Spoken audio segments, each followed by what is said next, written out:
The crew of the last funeral.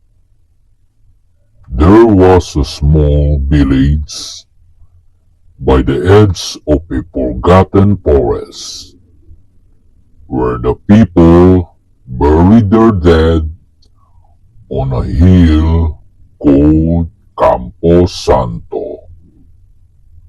The graves there were old, some marked with crumbling stones, others swallowed by grass. And on every funeral day, without fail, a single black crow would appear. It perched atop the church cross, watching the mourners in silence. It never cawed, it never moved, it simply waited. They called it a theme, the shadow crow. No one knew where it came from, but the elders whispered that once long ago the crow had been the pet of a gravekeeper named Elias. Elias loved his crow, calling it his only family. When Elias died, suddenly the crow was seen circling his grave for 7 nights, and then it vanished. But from that day on, whenever a soul was about to be buried, the crow returned.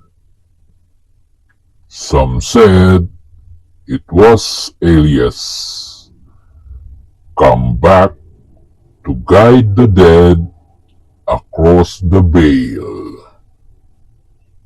Others said it wasn't guiding, it was collecting. One stormy evening, a funeral was held for a young girl who had drowned in the river. The crow arrived as always, perching quietly under the rain. But when the priest finished the prayer and everyone turned to leave, someone noticed something strange. The crow was gone, and the coffin lid was slightly open.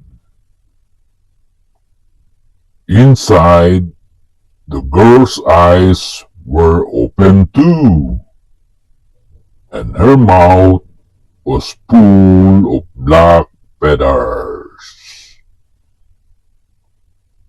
The next morning, the crow returned to its cross, but now its wings were streaked with white, as if touched by death itself. It looked down upon the graves. It gazed hollow and endless.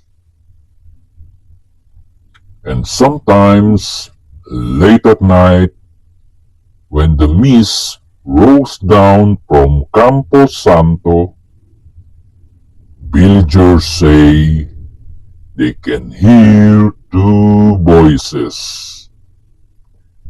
echoing from the hill.